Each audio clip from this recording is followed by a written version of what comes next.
Good morning from London. I'm Anna Edwards alongside Guy Johnson and Kriti Gupta. We're an hour away from the opening trade. Here's what you need to know.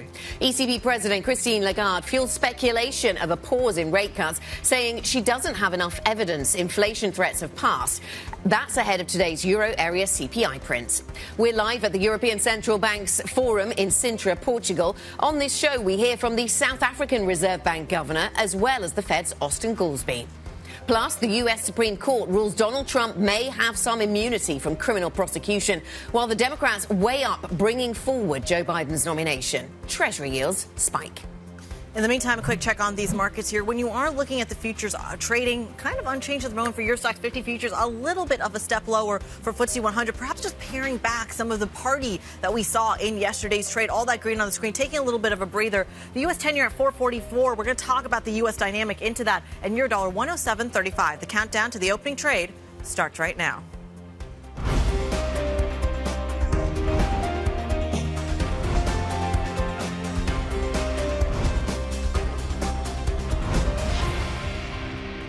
It will take time for us to gather sufficient data to be certain that the risks of above-target inflation have passed. Tuesday the 2nd, good morning. That, of course, Christine Lagarde, the ECB president, opening proceedings at the Sintra Forum. Will be there in just a moment, effectively taking a July cut off the table. Within the last few minutes, Francine has been speaking to Philip Lane, the ECB's chief economist, effectively taking a July cut off the table. We're going to get inflation data out of the Eurozone a little bit later on. Will that take a July cut off the table as well?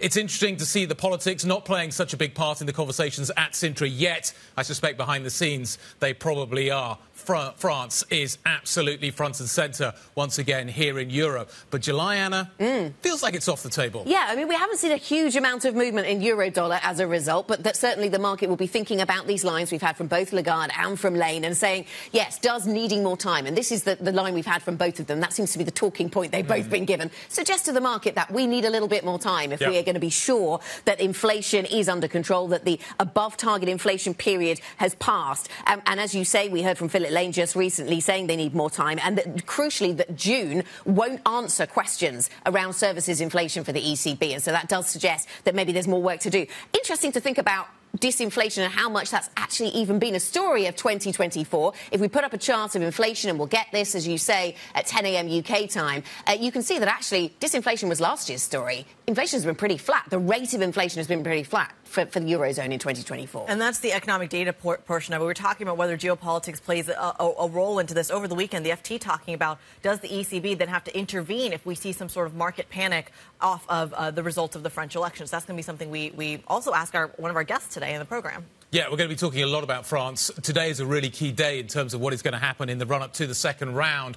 We're going to see the moment where a lot of third-place candidates potentially drop out of the race, forming a clear cordon sanitaire that the Republicans, I think... Can you translate that, please? A wall around a wall around the right wing, and it's going to be interesting to see exactly how effective this turns out to be. And I think that's going to be the interesting challenge here, is, given the diverse nature now of the political landscape in France, is everybody really going to get on the same page against Marine Le Pen? Yeah, absolutely. And so the role that the Macron party plays here in deciding whether they will or won't step aside to let a left candidate that could be victorious against Le Pen in a particular district, whether Macron's party decides to step aside and allow that to happen is going to be crucial, especially as we've heard from the finance minister and at least one former prime minister suggesting that actually their party, their centrists, shouldn't do that. So that does raise questions about where these three-way tussles turn into two ways. But then from a broader macro standpoint, and we're talking about trading this, gridlock still seems to be the best case scenario, right?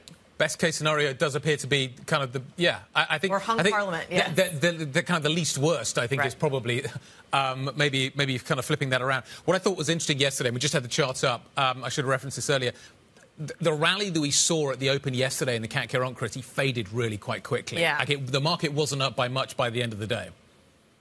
And I think what's important as well is that, to your point that it faded, is still, even with all the carnage we've seen in the banking stock, et cetera, every single time we see this kind of buy the dip mentality, it it isn't that sustainable. And I'm curious whether that changes after we get some actual clarity going into next week, for example. Talking about volatility, should we talk U.S. politics? Do we have to? Let's talk about U.S. politics. Look, there's a lot that happened in the last 24 hours. I'm going to start with the Biden stuff first because that feels a little bit easier and a little bit less complicated. The virtual roll call we were talking about 24 hours on the show is now looking to be somewhere in mid-July. So July 21st isn't a date that's been potentially identified. That's on the Biden side of things. On the Trump side of things, a historic Supreme Court decision that actually pushes out some of these trials around President Trump, specifically for his efforts around overturning the 2020 election, to past November 5th.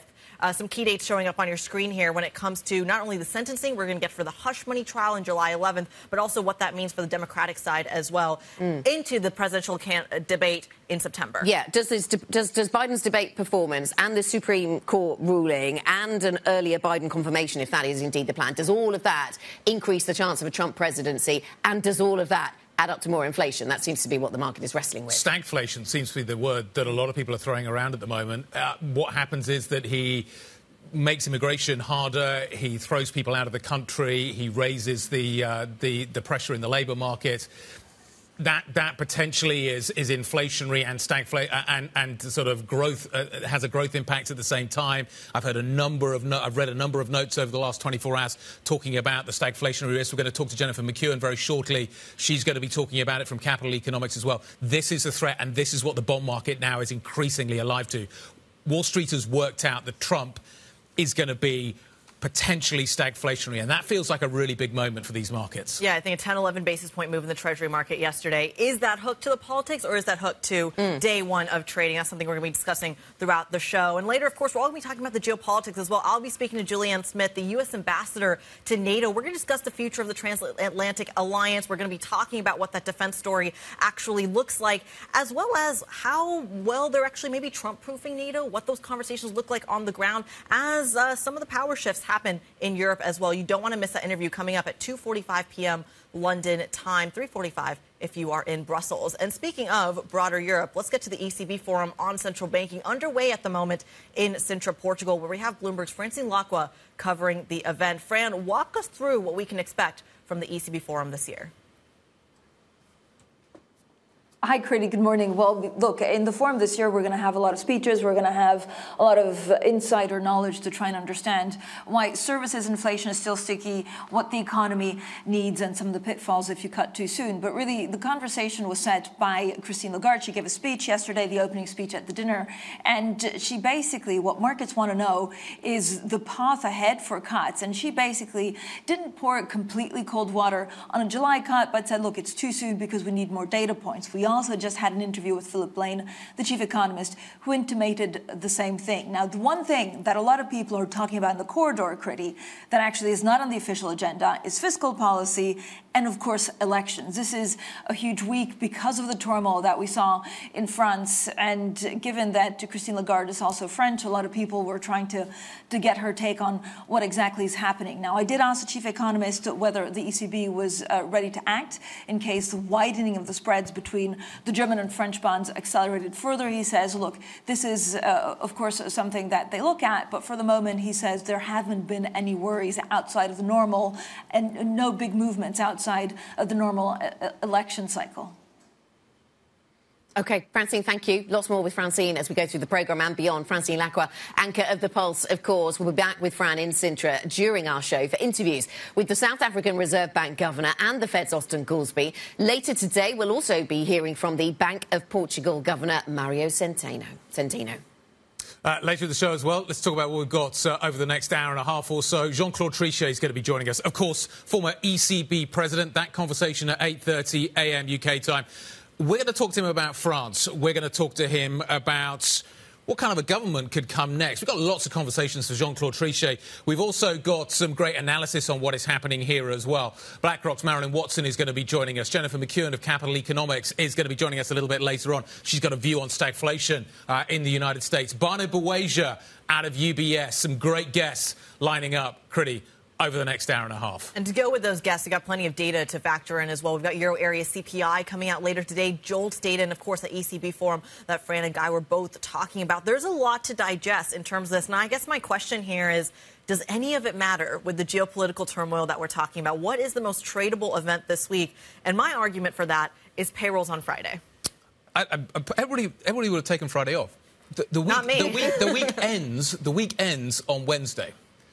The US is off on Thursday. Yeah. Nobody's going to be at work on Friday. Maybe a few people will be. I've seen people saying that, the data is so big that you have to turn up. Yes, and it's ruined everybody's short weekends and long weekends. There probably is that argument. But do you take your trades off on Wednesday because you've got the US out on Thursday, Friday you've got payrolls, but you've also got the build-up to the French elections? Do you want to carry risk through all of those events, or do you effectively get your book back to neutral and go into Thursday and enjoy yourself? Before we get to any of that, in less than 3 hours' time, we get Eurozone inflation. We've had some of this already. I just want to put this chart up because this is what I was referencing at the top of the programme, which is, look at the right-hand side of this chart. That doesn't scream disinflation, does it? That screams, we did a lot of work on disinflation. That happened in 2023, and now we're kind of flat. So to the point about needing more time to see whether they have done all the hard work on inflation, I suppose that's what the ECB is talking about. And it looks like the services line in today's number could be quite flat.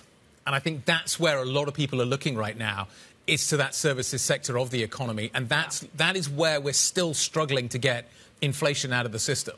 And that comes right back to the stagflationary narrative. We're having the perfect guest on to your point. Well, let's bring it back to then the Treasury move. If we're talking then about stagflation or the risk of stagflation with the Trump presidency or with the data that we're seeing on both sides of the Atlantic, we're talking about some of the market plumbing ending on Wednesday. How do we explain the Treasury move of the last 24 hours? Is that politics? Is that getting out of some holdings ahead of this kind of maybe light liquidity period? How are we viewing that? Yeah, it's difficult because the start of the second half of the year has been marked by a lot of news. Yeah. So it's hard to say how much was a calendar event and how much was news-driven. Let's get up to date on some of the corporate news that we are following for you this morning. A fraud suit against stock influencer Keith Gill has been dropped within days of its filing. A GameStop shareholder had accused Gill, also known, of course, as Roaring Kitty, of engaging in a, quote, pump-and-dump scheme. It's unclear why the suit was dropped. Gill was one of the faces of the 2021 meme stock craze and re-emerged in May with new posts about holdings in GameStop. General Electric has agreed to keep Chief Executive Larry Culp in the top job at the aerospace manufacturer until at least 2027. The extension comes after Culp orchestrated a multi-year turnaround of the former conglomerate, culminating with the spin-off in April of its energy-related businesses. That left GE Aerospace, the world's largest maker of jet engines, as the remaining company. Hurricane Beryl has reached Category 5 strength as it heads across the Caribbean for Jamaica. That's the earliest point in the year that an Atlantic storm has reached that strength. The U.S. National Hurricane Center, the NHC, says maximum sustained winds have increased to around 260 kilometres per hour, with gusts even higher. Clearly, we watch this because it's setting records for you don't normally get Category 5 this early in the hurricane season. Absolutely extraordinary. And the wind speeds that you referenced there, they'll rip roofs off buildings. It's going to hit the Caribbean, and it's going to hit the Caribbean very, very hard. The oil price, to a certain extent, is also factoring some of this in as well. We're watching carefully what is going on with the oil price, because this comes back to the inflationary story that we've been referencing as well. And the oil price is fairly static at the moment. It's been ticking a little bit higher. Yeah. There's a number of different reasons for that. What this portends, potentially, this hurricane, is that we are going to see a more active hurricane season, and that is maybe what the oil market is worried about. So you really want to keep an eye on the refineries, specifically in the Gulf of Mexico, that are coming about. You also want to see how it affects the kind of storages, and then the driving season. If we were talking about this hitting earlier and earlier, people aren't going to be hitting driving season as much. They're not going to be doing those road trips. What does that do then for the demand story is a big question. It's also interesting that we're seeing this at the same time as, given that potential tourism hit, at the same time on this side of the Atlantic, we're seeing a little bit of slowdown in potential tourism as well. I'm, of course, referring to the Olympic story we had yesterday. Yes. I still can't get over. But if it's just going to be me and the athletes in Paris, apparently, at the end of the week. But I think what's important here is when we're talking about the hurricane, how do you price this in? Well, you're referencing watching energy infrastructure, and that's true. And to Guy's point, even if this one doesn't hit it, I suppose it's what it tells us about the risks that lie ahead. And if this strength of storm is getting earlier and earlier, then even if it doesn't do, it probably will probably claim lives, and it might do a lot of damage to people's homes. But if it doesn't hit energy infrastructure, it still raises questions about more to come. And that's the thing. If the hurricane season is bigger and longer, to your point, that risk definitely is there. Let's talk about what we've got coming up from Sintra. We've got some great guests lined up for you coming out of the Sintra event. Austan Goolsbee is going to be joining us. Looking forward to hearing what Austan has to say. The South African Reserve Bank, Lesetja Kganyago, is going to be joining us as well. We've got the latest on France coming up too. We are going to be speaking to the former ECB president, Jean-Claude Trichet. Jean-Claude is 81. Does that mean that he would not take part in a technocratic government if he was asked to do so? I think that's a key question. I think it's relevant on both sides of the Atlantic right now. And back to the markets, we'll be digesting the ECB's Philip Lane's comments on inflation. He says basically they're probably not going to be enough to move the dial. We're going to talk about that inflation number as well. We've got some great guests lined up. Join the conversation. IB Plus, BBTV Go is the function. Join the conversation this morning. We want to hear from you. This is Bloomberg.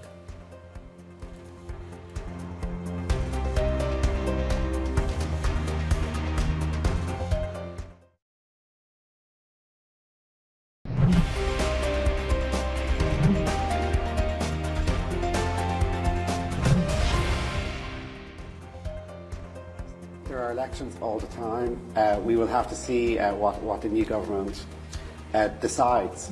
But we do have very important, I suppose, guidelines in the euro area. We have a fiscal framework. We at the ECB have advocated that all governments in Europe should be promoting faster growth in the economy, structural reform, supporting banking and capital markets union.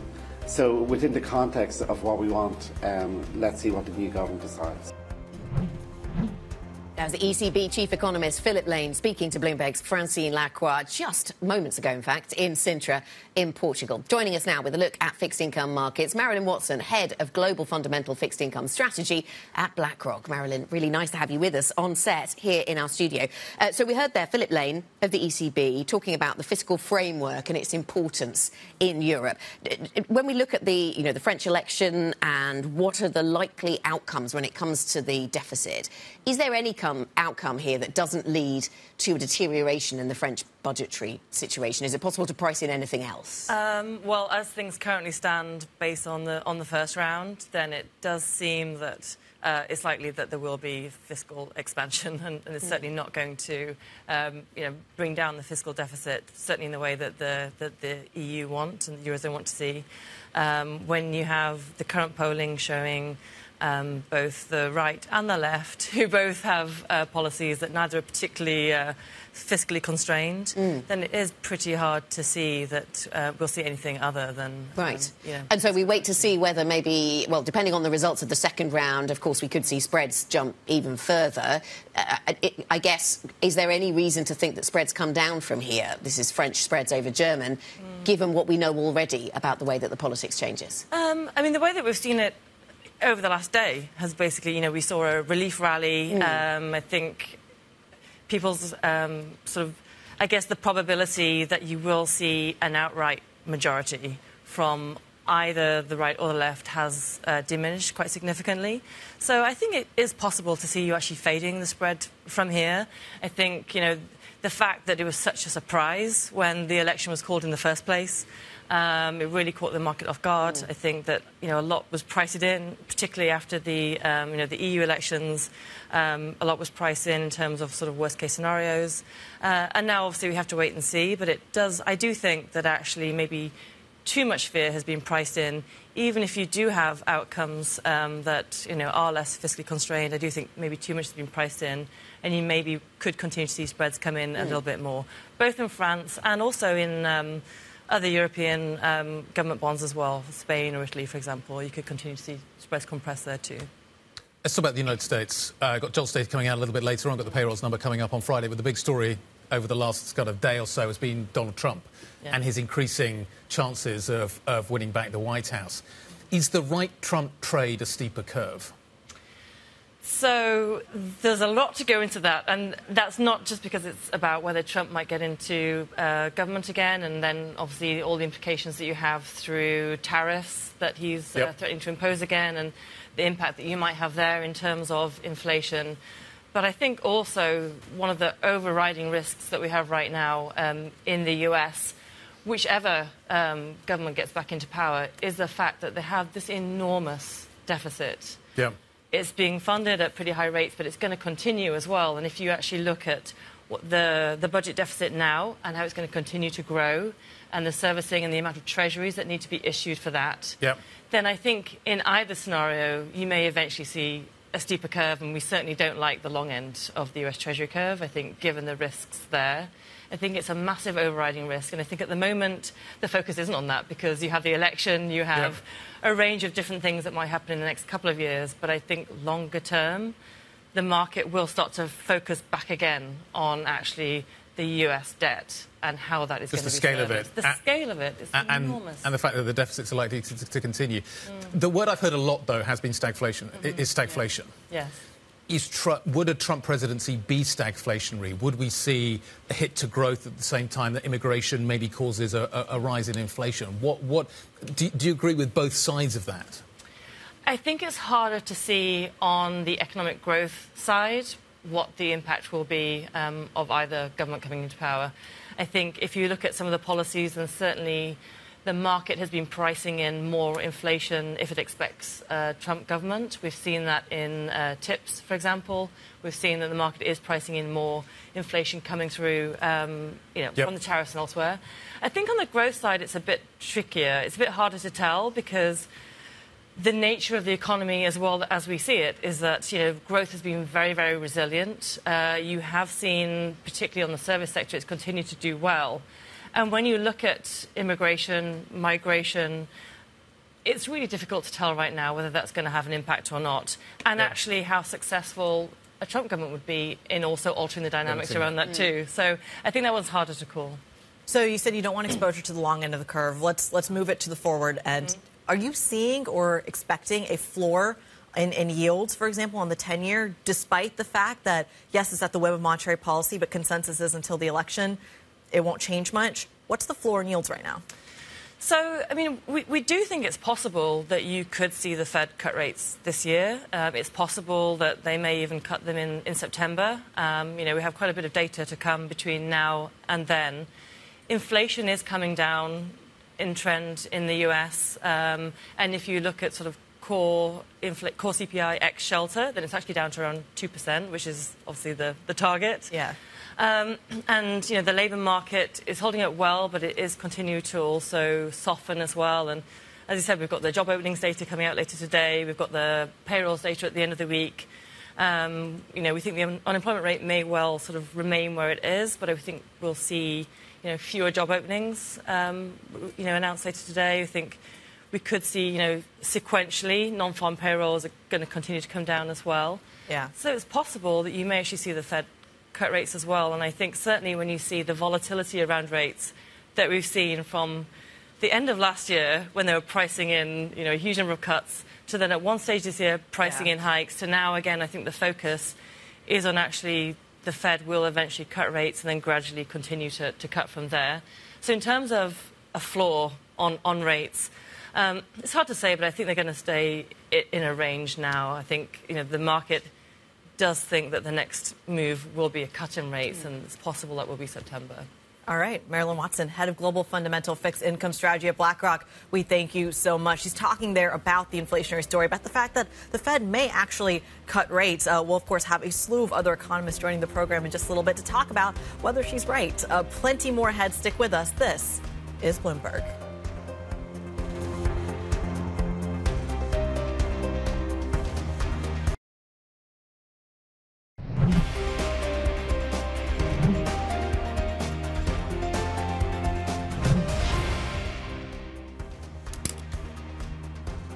Thirty minutes from the start of the opening trade, you're starting to see a little bit of a mixed dynamic. What do you actually price in this week? Is it the geopolitical overhang we get, not just in terms of the countdown to the UK election, but of course the turmoil in France, the developments out of the States, plus all the data that we're getting on both sides of the Atlantic? Of course, Euro area CPI today, not to mention payrolls on Friday. What do you do, Anna? Yeah, absolutely. We've got inflation, as you say, quite a lot of data and a lot of voices to listen to. This is the futures picture then. Looks kind of negative this morning. That after we saw a rally in European stocks, partly driven by France, even even if we paired those gains later on in the session, but then driven by the US and tech gains, Guy. So all of that in focus. And just to make the point that European bond markets have opened up, and we see those yields tracking down a little bit, continuing a little bit of that risk rally of yesterday, perhaps. Yeah, following on, I think I looked at Treasuries first thing this morning. They looked like we did see yields coming down a touch, so maybe a little bit of a follow-on there as well.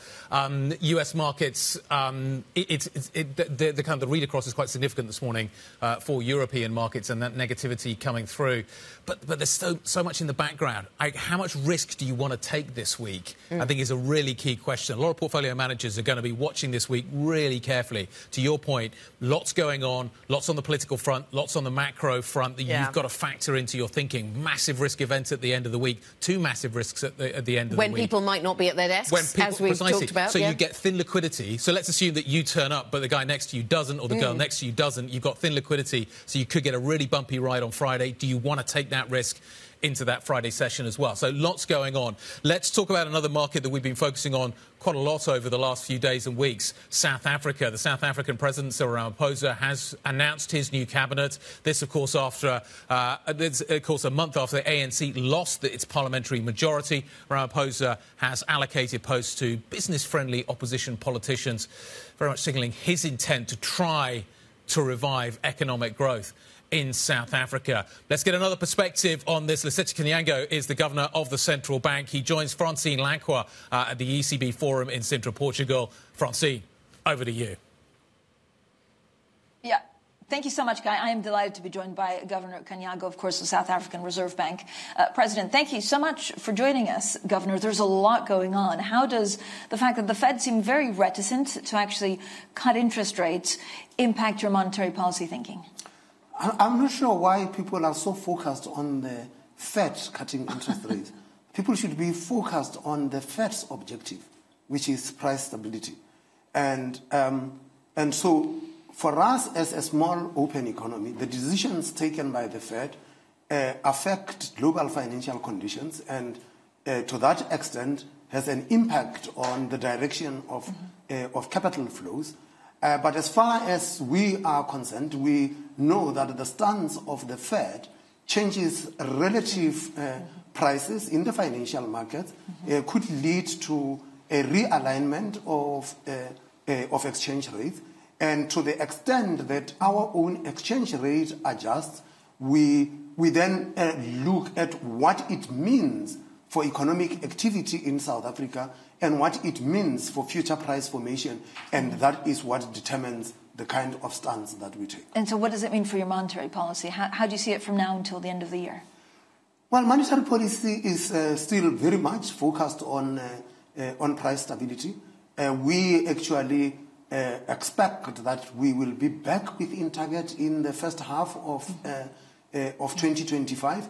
There are still risks attendant to that outlook, key of which is geopolitics and what it means for exchange rates, what it means for the prices of financial assets, and thus the direction of capital flows, what it means for global energy prices. And that would then affect the interaction of the South African economy with the global economy, and so we have got that outlook that we will get back into target in the new year, and it is that returning to target that determines what happens with monetary policy. So what's been the most difficult part in actually achieving that goal for the last 3 years? There have been too many moving parts. There was a lot of excitement last year when inflation in South Africa declined to 4.7%, and it was like this is now the new trajectory. And we were very cautious about it because we felt that there were still risks to the inflation outlook, and we were right because inflation did tick up. And for a long time, we had emphasized that the risks to the inflation outlook are on the upside. At our most recent meeting, we changed that stance, and we said that we see the risks to the inflation outlook to be to be balanced, and that is what we are seeing. We are more confident now that we are getting back to target in spite of those risks. The risks we think are balanced. Governor, are there a couple of things that still concern you, though, in achieving those goals? Yes. I mean, I had mentioned geopolitics, and of course, at the moment, the El Nino effect, we do not know to what extent will this El Nino, how intense this El Nino would be. We do know what it means for food prices if it is intense, and like many emerging markets, food does constitute a significant weight in our inflation basket, and as such, many low-income households spend more of their money on food, and that becomes a concern for us. We still are worried about what happens to the oil price globally, but in as far as the domestic economy is concerned, inflation expectations are still outside of our target, but they had been declining. But all of those are still. Governor, there's a new cabinet, and now there's like a power sharing agreement in South Africa. What are you expecting in terms of policies that could then impact your monetary policy? We don't expect an impact on monetary policy for the simple reason that the South African Reserve Bank is a creature of the Constitution. We are independent of the political cycle, and we set our own path at the beginning of the year. And for example, at the beginning of the year, we didn't know when the elections would be. Mm-hmm. The president announced the elections. The elections coincided with our monetary policy committee meeting. We just proceeded with that. So the constitution of the government of national unity became positive because there was a concern in the market about what kind of coalition would emerge. But we are South Africans. We have conquered adversity before. And faced with this, our leadership was forced to come to the forefront. So, but Governor, do you have a clear idea of fiscal policy that they could put in place that could have an impact on what No, we do not have an idea. We will get that when the budget policy statement is tabled in later this year. And we do take comfort, by the way, that we still have the same Minister of Finance that we have been talking to, who has always been providing guidance and leadership on macroeconomic policy, and that gives us comfort. What gives you the most trouble, I guess, for the next 12 months? We talked a little bit about geopolitics, the price of oil, some of the concerns that you have, but is it the unexpected or is it market behavior? You know, if there are things that are expected, we can manage them. And in the final analysis, you get hit by things that you never expected. We could go back and look at the time of COVID. None of us expected it. You can go back and look at the great financial crisis. We didn't expect that. To the extent that there are things that you expect, you can plan for them. In the current environment, all central banks are faced with this environment of uncertainty. And that is why I think that you will find that markets will tend to react to a data point rather than a trajectory. And that just reflects the uncertainty that is out there. Governor, the central bank also recently increased the amount of excess cash commercial lenders can hold with it and earn interest. Do you have an idea of how much that was picked up or the amount? We announced a process, and these amounts that were increased had to do with the sterilization of the amounts of profits from the exchange rate that are being transferred to the Treasury through the gold and foreign exchange reserve contingency account. And what we are doing is that we will transfer that money in tranches. We have announced the schedule, and we are doing that in such a manner that it does not affect or create volatility in global financial conditions. And So that is no why we money- have increased these quotas. So no money has been paid yet? No money had been paid yet. We have announced Right. a schedule, and it will be done in accordance with that schedule. So we are transparent about Yeah. it so that the market knows exactly when these transfers take place. Governor, thank you so much, as always, for giving us a little bit of your busy day, because I know it's... Lesetja Kganyago, the South African Reserve Bank governor. With that, I'm going to send it back to you in London, and we'll have plenty more from Sintra throughout the day. Fran, thanks very much. Bloomberg's Francine Lacqua on the ground in Portugal for us at that ECB conference. Plenty more with Francine as we go through the day. And don't miss Bloomberg's monthly Africa Amplified programme for a deep dive into some of the top stories impacting markets on the continent. The next programme is on Thursday, July 4th. That's a busy day. That'll bring you top voices from the travel sector with an interest in Africa. Coming up, we'll get to your stocks to watch at the open, including Sainsbury's, after Britain's second largest grocer, reported sales that beat analyst estimates. Details next. This is Bloomberg.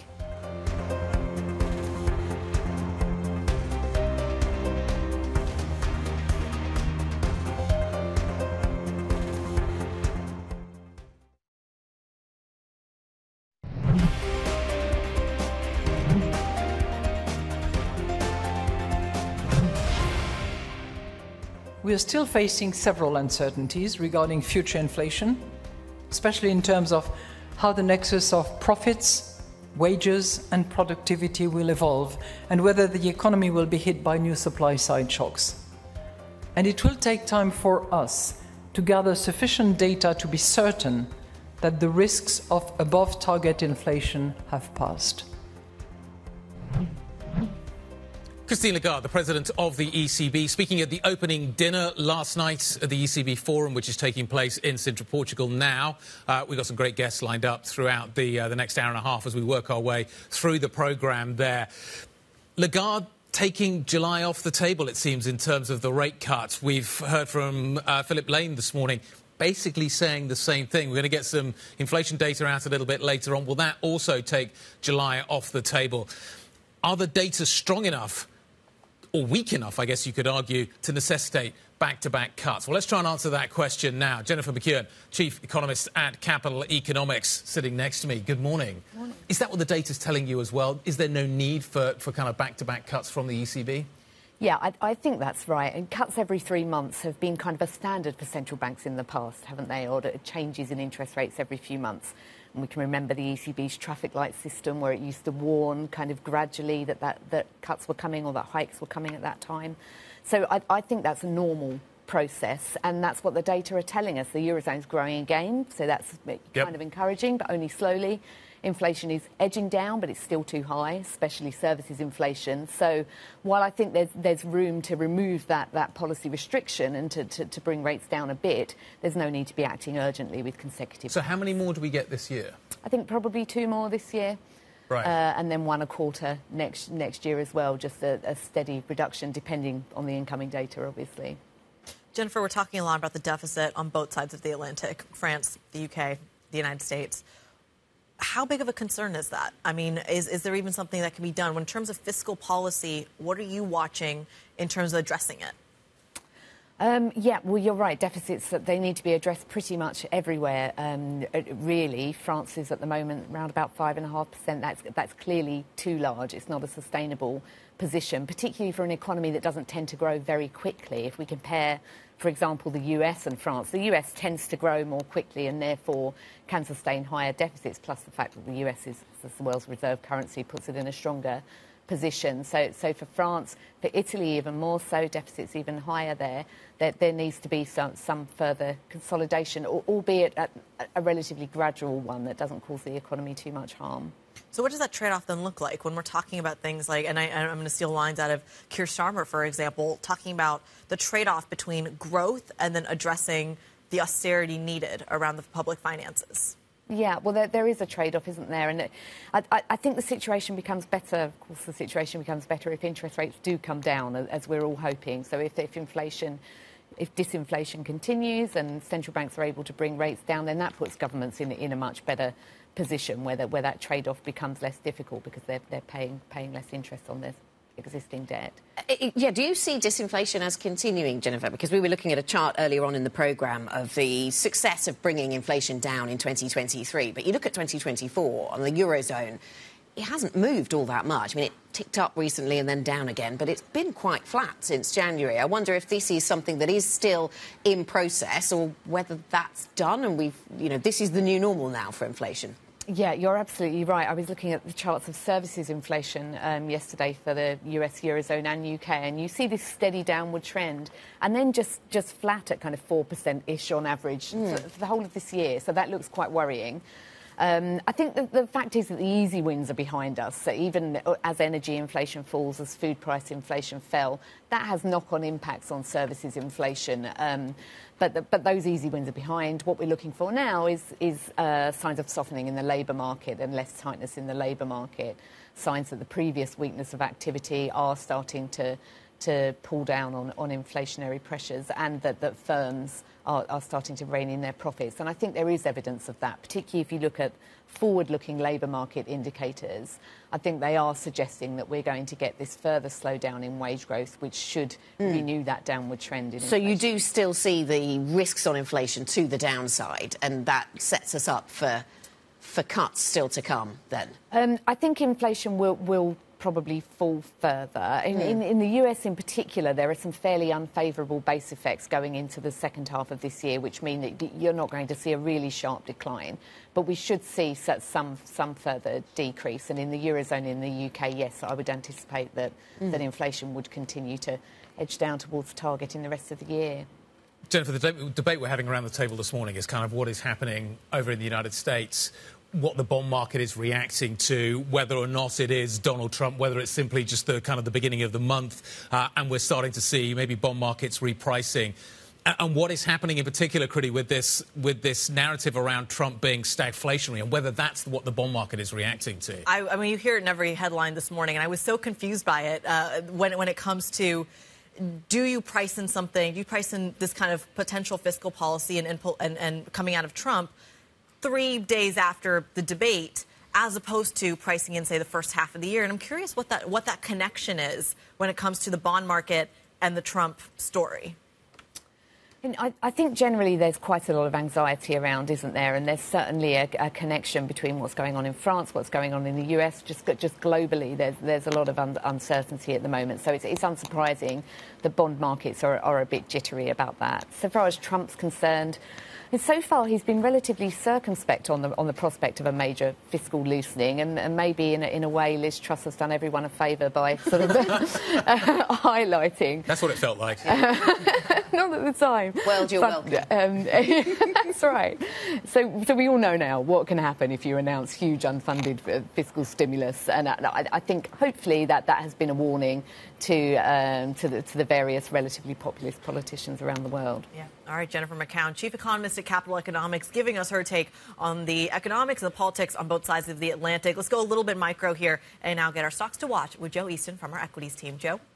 Morning, Kriti. So Sainsbury's reporting sales today pretty much bang in line with what the market was expecting, up around 2% for the quarter. But some really interesting commentary in terms of their recent market share gains, which they say have been bigger than any other grocer in the UK.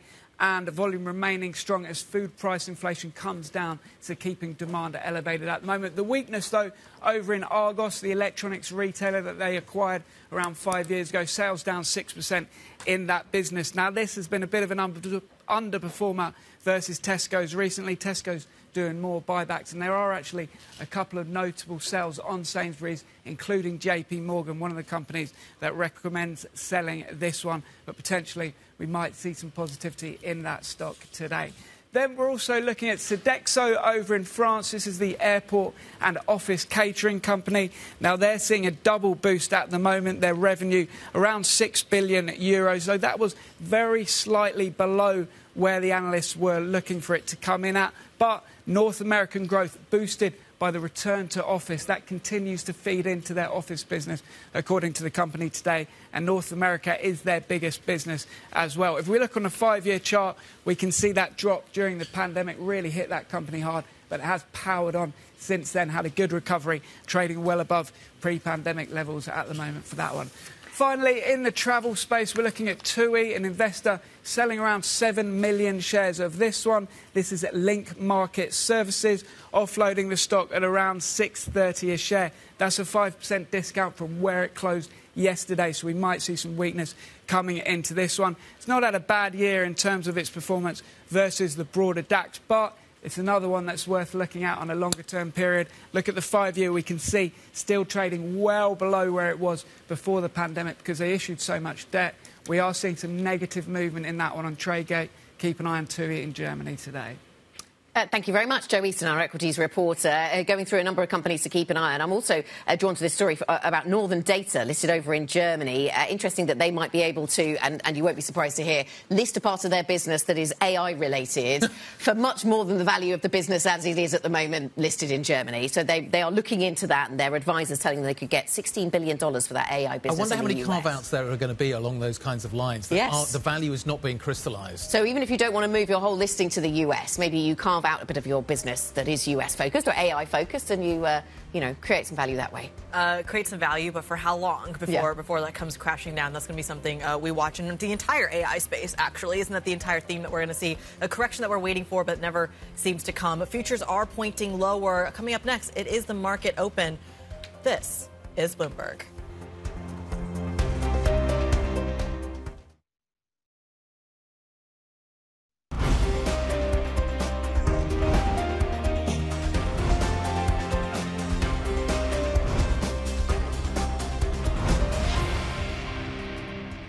Tuesday morning, good morning. 2 minutes to go until the start of equity trading here in Europe. What do you need to know?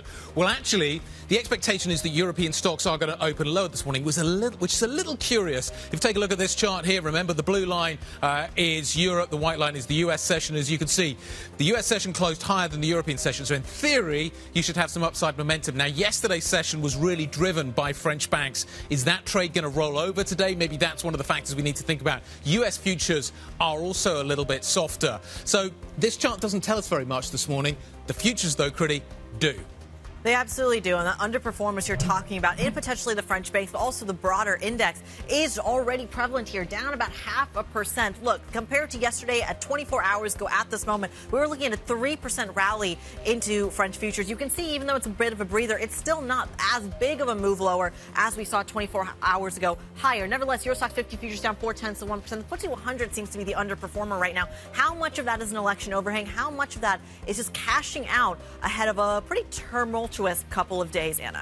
So with all of that in mind as the big macro picture, we focus in on some individual movers. Joe Easton was bringing us just before the break. Sainsbury's, of course, no change to guidance there. That gives more credibility to the profit targets that this business has, according to Bloomberg Intelligence. We'll watch for reaction there. Sodexo, the catering business, yes, revenue's coming in below estimates, but sticking to their overall guidance and return to office, as Joe was telling us, increasingly important. We'll look for some downside on TUI, perhaps as an investor is selling some of its stake there at a bit of a discount. So there are some individual stocks to focus on then, Guy. Absolutely. Some of the single stock stories are going to be interesting. The overall top-down picture looks fairly negative at the get-go here in Europe this Tuesday morning. So here we go. Here it is, the opening trade. Let's talk a little bit about where these markets are going. We're expecting the initial FTSE 100 reaction to be to the downside, and that's what we're seeing. But not down by much. We're down by 0.2%. We're expecting maybe a little bit more on the downside for the FTSE 100, where we have seen people maybe edging back towards a more neutral positioning around the FTSE 100. I'm waiting once again, though, to see how the CAC opens this morning. You've got the DAX down by a little bit. You've got the IBEX down by a little bit more. The IBEX looks like it's actually under a little bit more pressure, down by 0.8%. And there you go. There's the CAC 40 down by 0.6%. So as anticipated, despite what we saw yesterday in the United States with the tech rally that drove the afternoon session, we are seeing a negative picture developing here in Europe. Kriti, the key question is, which stocks are driving it? Well, all of them, to be completely honest, on the French side of things. I'm actually looking at which stocks aren't lower, and that really seems to be the energy story driving the story higher, at least, Anna, for the French index. Total, for example, making up about 9% to the upside in terms of index contribution, but it is a broadly lower day, as Guy was just talking about, and that's something that's feeding into the Stock 600 as well, where you do see the energy story, again, the outperformer for a second day in a row. Absolutely. So energy is one of only two sectors going higher. The other is technology, and that's kind of borderline. But energy stocks up by 0.4%. We talked about the higher oil price a little earlier in the programme. 86.82 is where we trade on Brent. It's only 0.25% higher than the close of yesterday, but there do seem to be these upside forces to keep an eye on. One of them is Hurricane Beryl, of course. We've talked about how unusual it is to see a hurricane as strong as Beryl is this early in the hurricane season. So that seems to be putting some upward pressure on prices. But we also have tensions in the Middle East, and I know there's been news flow surrounding Hezbollah overnight. And so all of that adding up to a slightly higher oil price, which means if you're looking for anything, anywhere to hide out, then energy stocks perhaps seem to be the place to be. Maybe especially if inflation is back in your thinking, if you're thinking about a Trump presidency and whether that's more likely, and you're thinking about inflation and places to hide from that, maybe energy stocks get a bid as a result of that too. Or you just kind of are slightly concerned to Kriti's point earlier on about Nvidia. Where do you go? If you are going to shift out of some of the growth stocks, and technology had a great run yesterday, do you go into the energy space? Is that one of the most logical trades that you can make if you want to maybe top slice your portfolio and take some of the profits out of that AI trade? Technology was strong yesterday. This could just be a tactical repositioning. I mean, and if you're talking about a read-through here, ASML is your biggest index contributor, again, to the upside on Stock 600 in line with the energy story. So you're seeing your BPs, your Shells, your Totals, and then ASML is kind of thrown in there alongside Novo Nordisk. So it is a cyclical story in some ways, but it's also kind of a defensive one. It feels like this is a large cap versus small cap, almost, or medium cap maybe, kind of story where the large caps are actively performing better. I don't have the answer to that question. We had a guest on last week, didn't we, who was all about the catch-up trade for small caps and saying this is, that's another way to cut the US equity space. And for him, that was the missing part. Looking at other things that are moving to the downside, and of course, we had a lot of focus on French stocks yesterday. Autos and auto parts is the worst performing sector, and Michelin is the worst performing stock within that. That's down by nearly 5% today. Looking at construction and materials, that was another one that did well yesterday out of Vinci and others going higher. There's not a sort of obvious French move lower in that one, but certainly we are seeing a little bit of unwind in some of those trades of yesterday around the French election. Can I just point out Spain lower today? Quite a lot lower. Down by 0.8%. If you're going to wear the hat, you've got to... Me and the entire country of Spain appreciate it. Me, Enrique Iglesias, and the entire country of Spain appreciate that. We'll circle back to the Spanish story, but it still feels like France is going to be the center of attention. And we're really talking then about not just the geopolitical turmoil, but the economic data as well. Take a listen to what Philip Lane had to say. And the key issue there is really services inflation. And what we've seen in the last day is essentially services inflation remaining the outlier. It remains relatively elevated, and what we need to see is that relatively high services inflation just a backward element. It's a legacy of the rapid disinflation that it's still working its way through services inflation, or is there any persistent element? And I think right now we need to take a little bit of time to work on that. ECB Chief Economist Philip Lane. They're speaking exclusively to Bloomberg's Francine Locke at the central bank's Sintra Forum over in Portugal. We're joined now by Bhanu Baweja, Chief Strategist over at UBS. Thank you so much for joining us this morning. What do you make of this? We're seeing a little bit of relief, perhaps, in the equity market this morning. What do you attribute to that to? Is that just steam out of this market, or is that a geopolitical overhang? Look, I think the market is basically saying that the election results were not very different from what they were expecting, right? So there's a little bit of political relief. But I don't think there's a lot of risk premium in the market. I don't think French spreads trade that far above bunds. I don't think there's a lot of risk premium in the euro, and I don't think there's a lot of risk premium in France. So I don't expect that this relief rally will go that far. I think this is going to be quite limited. Medium term, you're a little more worried that this kind of political uncertainty is going to make for slightly lower growth relative to the counterfactual. Yeah. And that should also mean for slightly weaker earnings growth than would have otherwise been thought. So I can't see this very positively. I mean, I think this is a modest relief rally. This is not something that we want to be chasing particularly in front. There's some sectors in Europe that are cheap and would continue to do perhaps quite well. I think banks can continue to do quite well. Credit, for these banks has really not done that much because, in fact, their capital structures are very robust. It's very different from the way Europe was in the last 15 years. So I think that's where you probably want to be fading any losses, except there aren't much losses, right? So as I said, there's very little risk premium in the market, geopolitical risk premium as well. So how much of the equity story then is really still connected to the bond market story? Over in the States, it feels like they've kind of decorrelated for a little bit.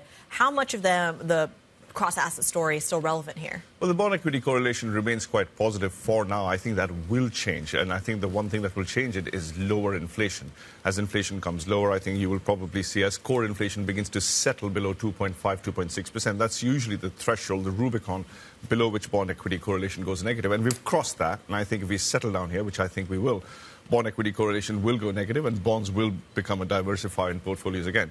But you're absolutely right, Kriti, to point out that if you look at the U.S., I mean, yesterday the bond curve bear steepened, as in the long end sold off quite aggressively, especially 10s, 30s, so the very long end sold off even more. And despite that, equities did well and equity volatility was very low. And I don't think that will continue. I think the market is looking to play sort of a Trump victory in exactly the same way as it did in 2016, thinking that it's going to be quite positive for equities, except if the bond market is less forgiving this time, I think the equity market will also feel it. So I think equities are more wrong in this case than bonds are. We asked this earlier, is the right trade for a Trump presidency a steeper curve?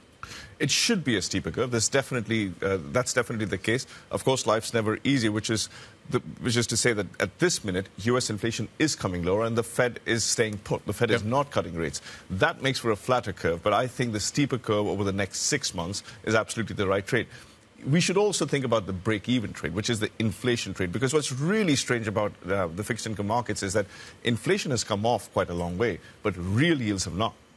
Right? Yep. So inflation break-evens really have come off. So the reason why nominal yields are quite high is because real yields are high. So contrary to the narrative where everybody is worried about inflation being sticky or the last mile, in fact, the break-even market tells you that inflation's not sticky. They've taken down 5-year inflation, 2-year inflation.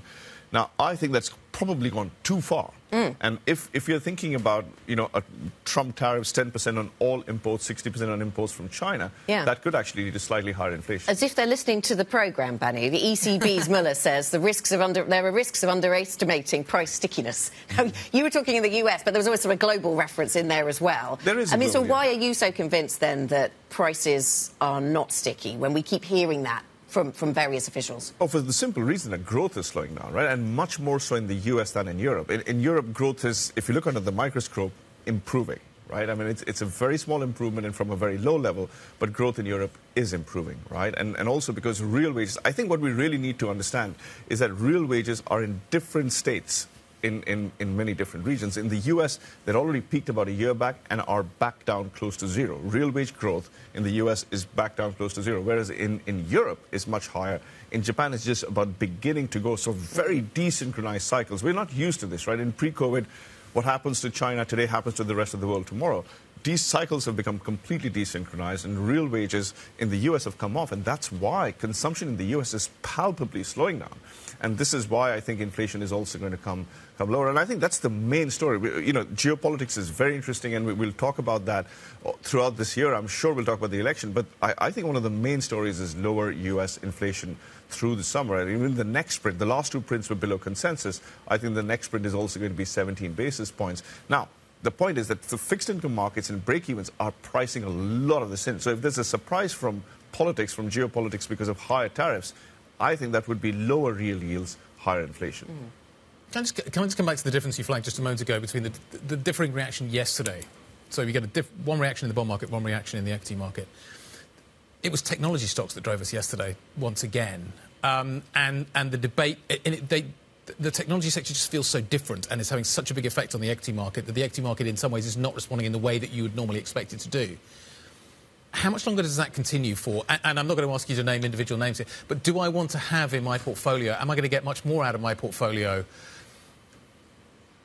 high multiple, AI-powered, and I'm not naming names here, stocks? I think that we're probably in the latter stages of that trade. So, for instance, within this Magnificent Seven, we're not chasing 5 of them, right? Yeah. I think we're in the latter stages last how long?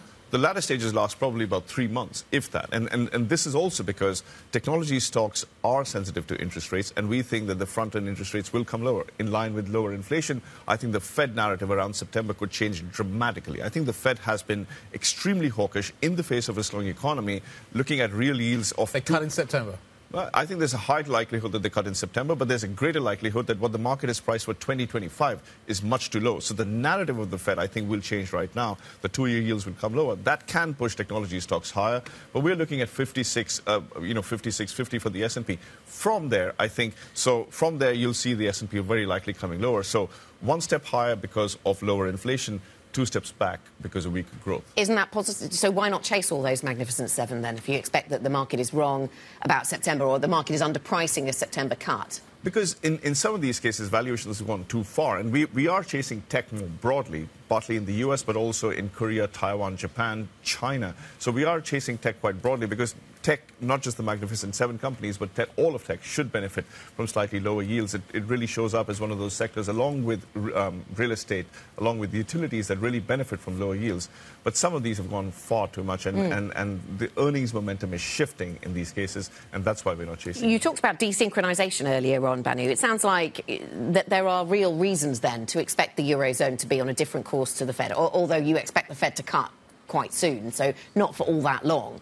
But you're not too worried then about sort of desynchronized monetary policy as we see it right now? They're not going to go in completely different directions. No. Japan being an exception, of course. They're not going to go in completely different directions. But I think ECB is right to go slow.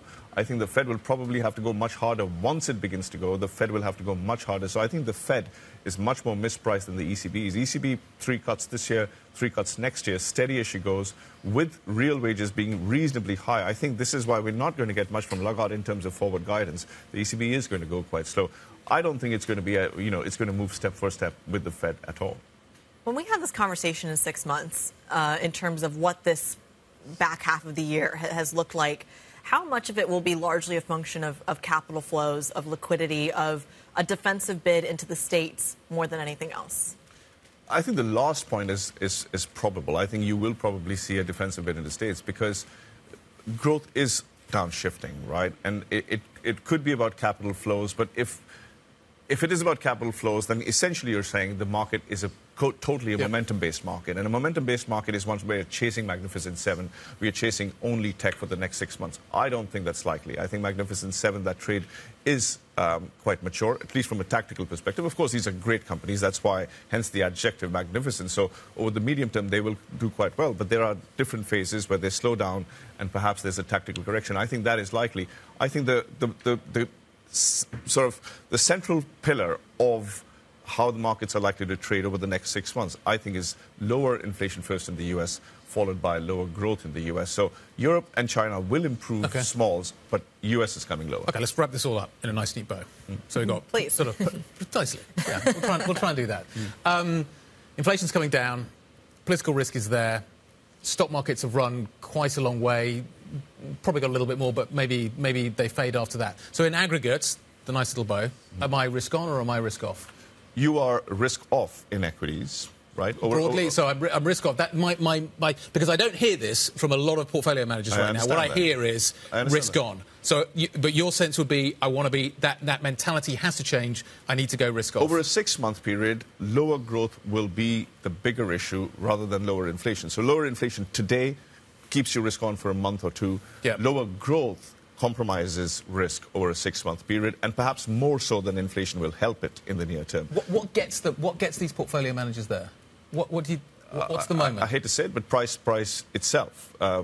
Many folks chase momentum. Momentum has been a very successful strategy, and as the markets begin to consolidate, as you find that I'm getting more coupon, then I'm getting capital gains. I mean, you folks earlier in the program were speaking about small caps and the equal-weighted S&P. The equal-weighted S&P has done very little. So 493 stocks have done very little. And everyone's chasing just that section of 7 stocks. And I think that's getting long in the tooth, as I said to you earlier. Nice to see you. Always a pleasure. Bhanu Baweja joining us from UBS, Chief Strategist over at UBS. Quick look at the big stocks out of Europe, the core 6. This is what they look like this morning.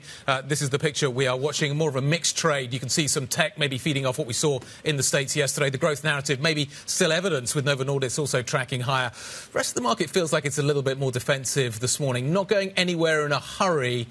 There's a lot to digest for the rest of the week. Let's talk about some of the single stock stories we really need to be focusing on this morning. Joe Easton has the details.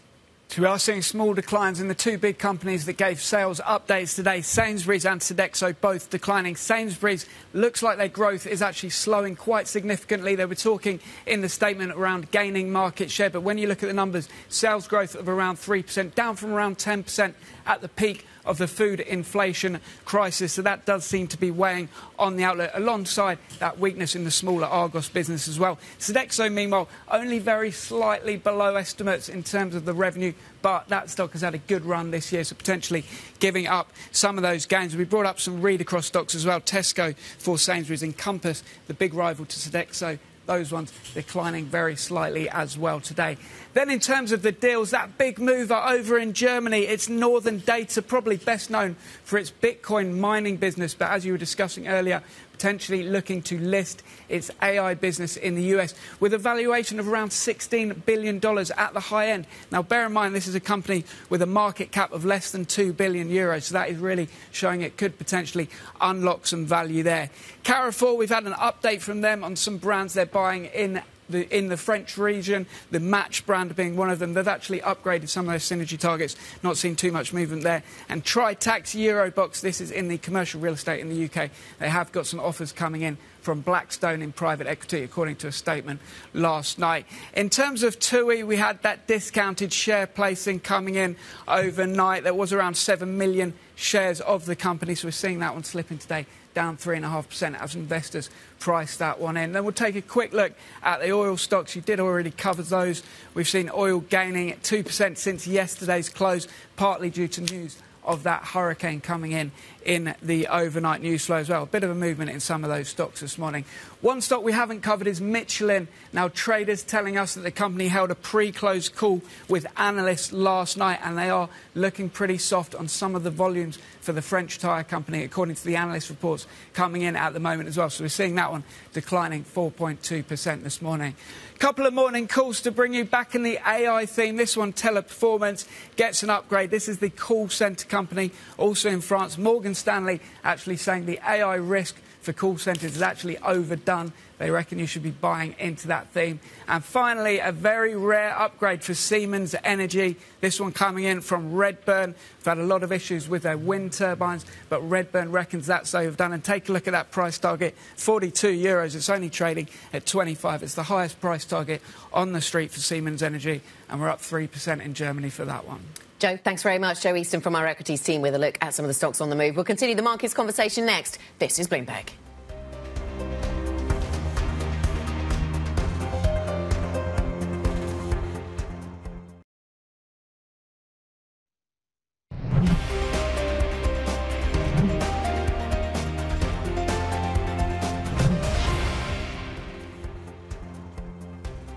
Welcome back to the opening trade, 22 minutes into our European trading session, and the opening trades are pretty negative, and we continue in that fashion, down by around 0.6% on the Stoxx 600. Let's talk about where we are on these markets. Ven Ram joins us from the Markets Live team for 3 minutes on the markets. Ven, let's talk about euro area inflation. We're waiting for that data in a couple of hours' time, and I wonder what difference that's going to make to the markets, actually, because I think we're expecting it to come down from 2.6 to 2.5%. I mean, it's moving in the right direction from the ECB's perspective, but not a huge achievement. How much of a market mover can this data point be? It's not going to be very much of a market mover. It's certainly not going to move the dial very much on front-end German yields because, as you mentioned, we are expected to get a 2.5% reading. But more importantly, if you look at core inflation, it's supposed to be coming in at 2.8%. If the forecasts are right, that will make core inflation closer to 3% than 2%. So the ECB is not going to be very convinced that, the inflation goal has been conquered. We had Philip Lane comment on Bloomberg TV just earlier on that, look, the HICP gauge doesn't do it for services inflation, and they need to see the contours of not only services inflation, core inflation, but also wage pressure, wage inflation. And they won't have the data, crucial set of wage data, before the September meeting. So we are not going to get any chance of a rate cut in July. Even in September, a lot depends on what the kind of data is going to show. So, in short, there is not much of an incentive for either German yields to move lower or for the markets to price in more cuts than they're expecting. At the moment, the markets are thinking like 40 basis points of rate cuts from the ECB in the remainder of the year. I remain skeptical. I think that one rate cut in the remainder of the year is more like it. Ven, should I make any big trades in European government bonds until I know the outcome of the French election? Well, I think that, the risk-reward equation has changed, Guy, in favor of French bonds. Let me explain why. If you look at the yield spread on France to Germany, it's bobbing around 80 basis points, say 75 at the moment. But look, where do we go on France in the risk spectrum from here? There are only two possible scenarios from here looking likely. One is that Le Pen gains a majority, in which case the markets won't like it. But Le Pen has already said that, look, they're not going to be spending a whole lot. They are mindful of what is going on with investor reaction. The other side of the equation is a hung parliament, which will also rein in excesses in terms of fiscal spending. So if you look at the risk-reward equation, France is a AA minus rating. And the worst it can get to is an A handle. And if you look at, which is the rating that Spain has currently. So if you look at Spain over France yield, that makes more of a sense. And there the spread is only 10 basis points in favor of Spain. In other words, markets are already thinking that France is trading like Spain. So come another 10 basis points, France would start to look increasingly like a bargain, and that's what investors should focus on. All right, Ben Rom from our MLIV team, we thank you so much walking us through some of the dynamics in the bond market as a result of geopolitics. We thank you so much. Remember, you can get more up-to-date analysis and insight from Ben and the rest of the team. Just type in MLIV Go on your Bloomberg terminal. So Ben walked us through the geopolitics and the trade going into the bond market, but there's still some inflation data that we got to give some love to. Well, I think it's really interesting that he thinks that the centre is now the periphery when it comes to bond markets. Yeah, it does seem like a little bit of role reversal in terms of what is happening here. The concern, of course, is that if the centre, the periphery was manageable. You could call, I can't remember who wrote this earlier on one of the live blogs, you could call Greece's bluff and kind of force it to do what you wanted to do. You can't call France's bluff. France is too big, too important. If there's a problem at the centre, it is a different order of magnitude to having a problem at the periphery. Yeah, so there are limits to how much the core is the periphery then, yeah. But speaking of those limits, isn't this the conversation around the ECB? Do they have to intervene because of that importance? That, at least was a conversation I felt like in Europe over the weekend and going into next weekend as well. Where is the line for the ECB to get scared? We're going to ask that question to our next guest. Jean-Claude Trichet, former ECB president, is going to be giving us his take on what is happening with the French election. Would he take part in a technocratic government? We'll ask that question as well. This is Bloomberg.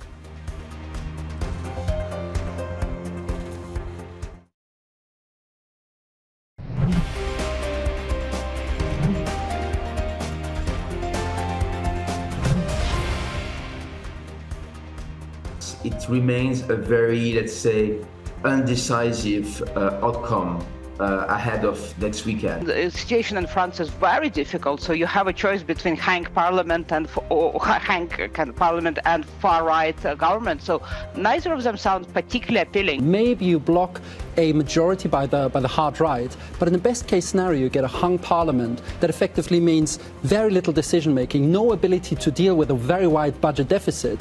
The cancelling of the pension reform, it's economically and financially, it's a madness. But being careful what you wish for, because obviously in the longer term, if we have a very strong leftist influence on the French government, what that means for France as a business location probably isn't going to go down very well with the markets at all. Our guests giving their opinion on what we're seeing in France and what impact it can have on the markets. We're done with the first round. We're waiting for the second round. What kind of risks do we need to think about here? What kind of a risk has this snap poll created for France and for Europe? There is a great voice to speak to on this subject, and that is Jean-Claude Trichet. He joins us now, former ECB president. Jean-Claude, a pleasure. Thank you very much indeed for your time this morning. Give us your assessment of the risk that this French election has created for France and for Europe. It's a real pleasure to be with you. Of course, the risks are very big. I would say, to caricature if either the program of the extreme right or the program of the left extreme would be applied. It would be extremely bad for France, for the French citizens, and of course also for Europe, taking into account the position of France. The relatively good news is that this absolute majority for either the right extreme or the left extreme seems to me to be improbable, unlikely at the moment I'm speaking, but we are in a large, I would say, environment of uncertainty, so nothing will be really said with some, I would say, pertinence before the second round, clearly. As you suggest, it does seem as if some of the tail risks are becoming less likely, the extremes are becoming less likely. However, that does leave us with the potential for a hung parliament at the National Assembly. And I'm wondering at that point whether or not you think a technocratic government could be formed in France, whether you'd be willing to be part of that technocratic government if asked to serve upon it, and if not, what advice you would give to it. Well, first of all, I think that a technocratic government is not in the French tradition at all. It might be a solution in other countries, namely Italy. In Italy, the governor of the central bank is regularly, if I may, Prime Minister or even President of the Republic. I have known several Presidents of the Republic or Prime Minister that were previously governor of central bank. In France, it is not the case. Because we are in a totally different, I would say, political framework. So what I would expect in case there is no absolute majority by either political sensitivity, and in case there is a solid bloc of the center that would represent a minority, of course, of the hung parliament, but a substantial minority in the hung parliament, I think that the president would probably try to have a coalition government in having the center, the so-called social democrats on the left side, plus others, perhaps the Green, and on the right side of the political spectrum, the so-called Republicans. And that would perhaps permit to have a coalition government.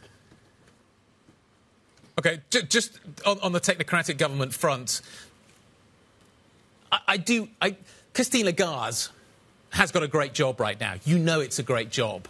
Do you think there's any chance that she could be persuaded to enter politics in France? Well, as you know, Christine Lagarde is a totally different case because she was managing director of the IMF. She is president of the ECB, but she was also member of a government. She occupied several positions in a French government. So she is not, if I may, totally out of politics. She exerted political responsibility. So if she would be convinced to get back to the French government, I think it is a possibility. But again, it seems nevertheless to me quite unlikely because you have a number of positions that will, in that assumption, be occupied by many political men and women that are belonging to the three, I would say, political constituencies I have been mentioning, namely Republican left, if I may, Republican right, and the center, the large center. OK, so we'll see where her career takes her. In her current role, Jean-Claude, she is obviously in charge of the ECB, and we'll see what happens in markets, but there's a chance that the ECB is called on to act in this French election, in the sense that we could see something disorderly in bond markets. Now, the ECB at the moment says that's not what we've seen. And if we did see something disorderly, perhaps they'd have to use the TPI, the Transmission Protection Instrument. What conditions would be attached to using that, do you think, Jean-Claude? Because clearly some in Germany would be concerned. Well, I would say first, it is not my working assumption at all. And experience has demonstrated to me that if you enter in an assumption, which is more or less a dramatic assumption, when it is not at all likely, you're doing a poor job. So I don't embark on such a meditation. At the present moment, it seems to me that the market have been reassured to see that it was very unlikely that any of the program that had been floated would be implemented, because there would not be an absolute majority for either, I would say, side. And that being said, I expect, of course I hope, I am biased, there is no doubt, that what will proceed out of the hung parliament would not be dramatic, would not hurt the market sentiment, and would permit, I would say, France to go on in a situation which would be politically totally different, of course, but not at all hampering the creditworthiness of the country. Okay, so that's interesting, Jean-Claude Trichet. So you think whatever government is formed, you think that the bond market should be satisfied and we won't see any kind of credit rating downgrade? Well, again, this is my working assumption. And as I said, we are living in a time of high uncertainty. The second round, two-round election process is very uncertain, because you don't know at this stage what the voters, what the fellow citizens would do exactly. They got recommendations by the leadership of the various political constituencies, but will they apply by the suggestions which are made is another story. So I think that we have to remain very cautious and prudent. It's clear that we might be surprised after the second round. At this stage, taking into account my own understanding of the situation, I'm not making the working assumption that the result of the second round could hamper gravely the creditworthiness of the country. Jean-Claude, it's Kriti in London. We talked a little bit about the deficit and the stock market the last time you joined this program. Your worries around the deficit have clearly come true, especially when it comes to the French bond market, and arguably the U.S. one as well. I'm curious about your thoughts about the stock market. Last time you were here a couple of months ago, you talked about how worried you are about the rally, specifically in the U.S. stock market. Your thoughts now?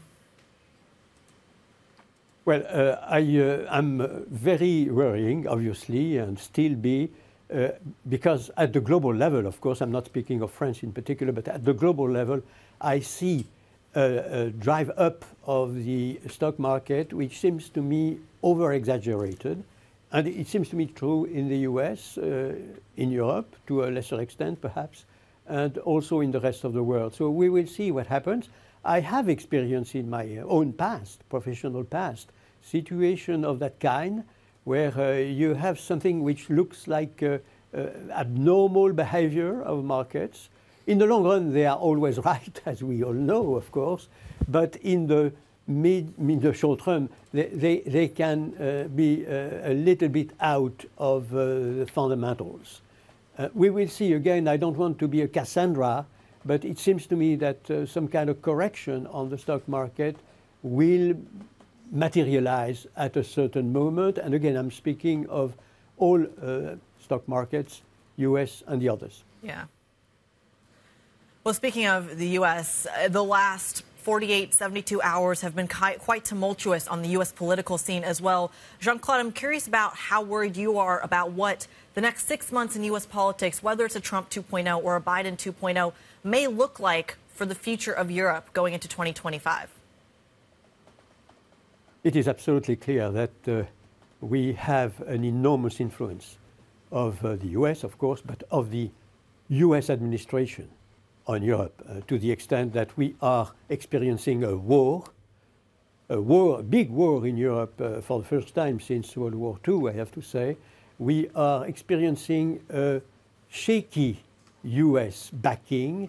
We could hear what President Trump said in the past.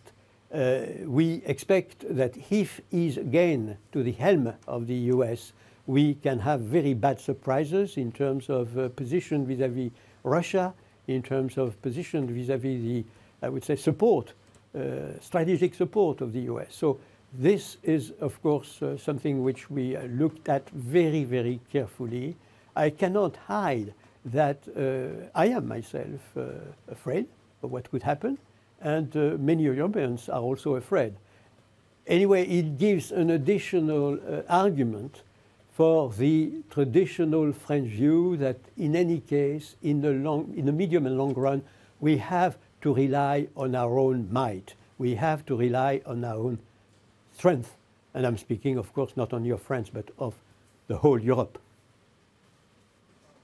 Jean-Claude Trichet, thank you very much for joining us this morning. Former EC president, of course, joining us there from Paris. We go back now to the ECB forum in Sintra, Portugal, where central bankers from around the world are discussing the role of monetary policy. We've talked a lot about the ECB. We need to talk about the Fed. Bloomberg's Francine Lacroix is there. Fran.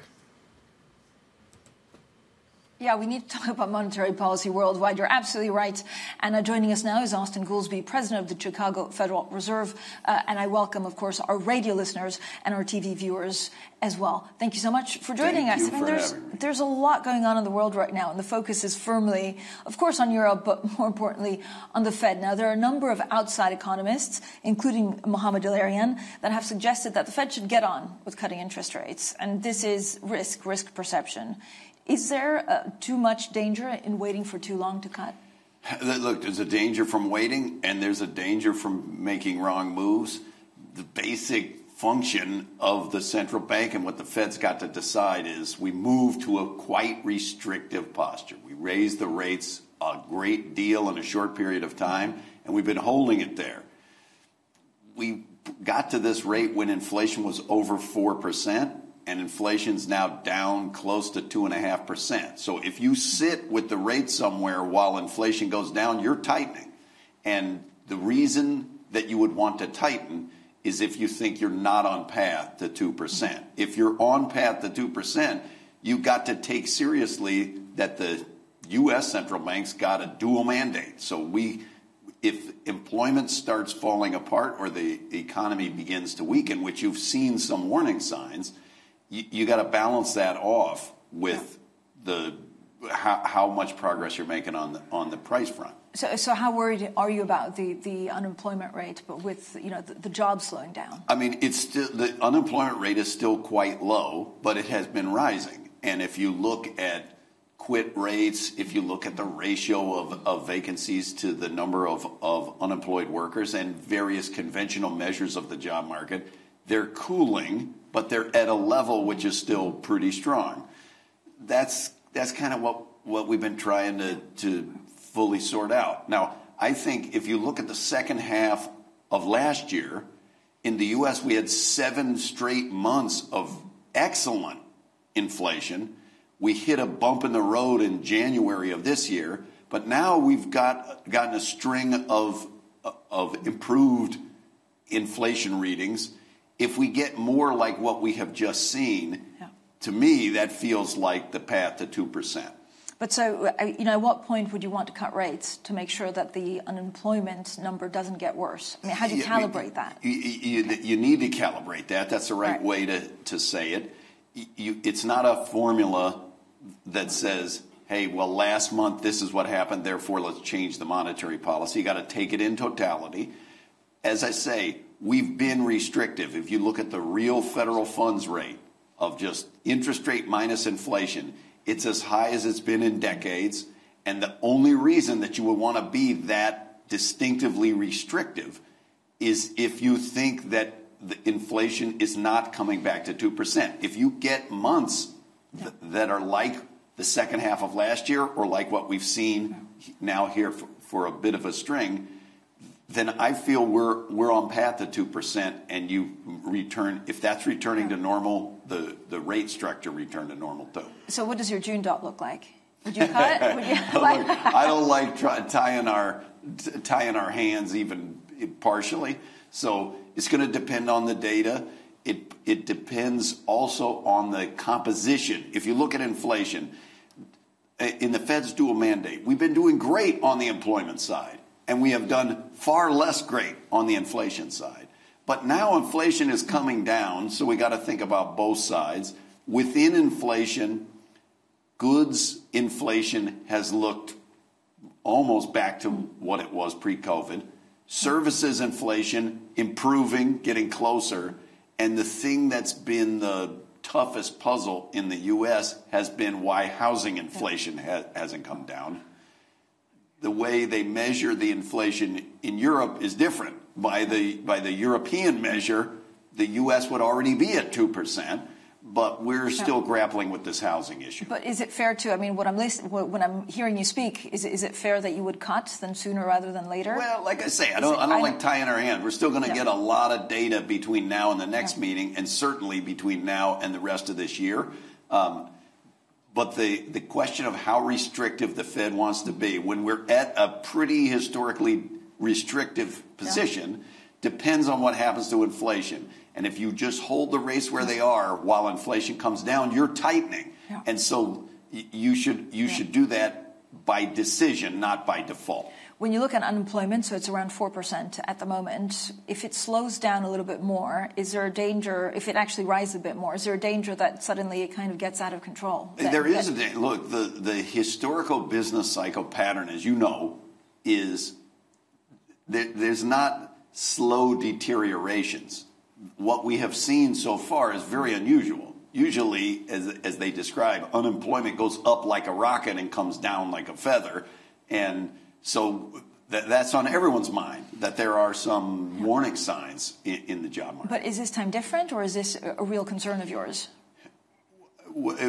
Probably some of both. I mean, I always say job of central bankers to be concerned and worried about everything. So we have to take that seriously. That said, the unemployment rate is still very low by historic terms. The job market is still quite strong.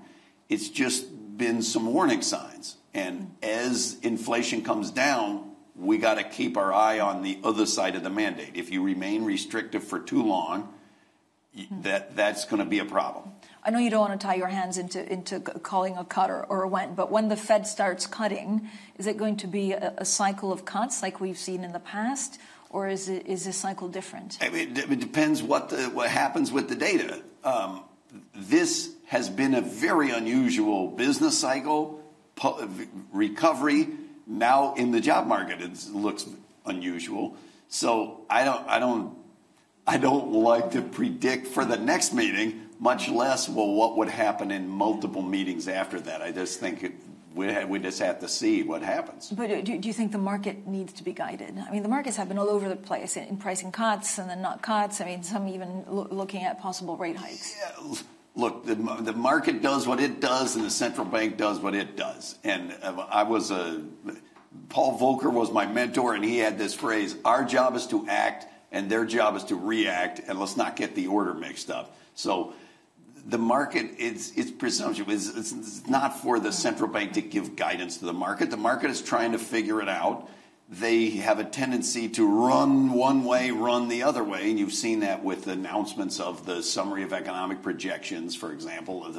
If the median dot says there will be 3 cuts last December, they say, well, that must mean 7 cuts, and then that volatility has a way of smoothing itself out as they learn about reality. So it seems that a lot of the data is also politicized when you look at consumer sentiment. Because we're in an election year in the U.S., is it difficult to take? Are you confident that the consumer sentiment that you're seeing is the correct one? Because not really. The Fed, the law orders the Fed to look at the actual numbers, employment and stabilization of prices. We've always used consumer sentiment and wanted to check that data because it was a good indicator of consumer spending.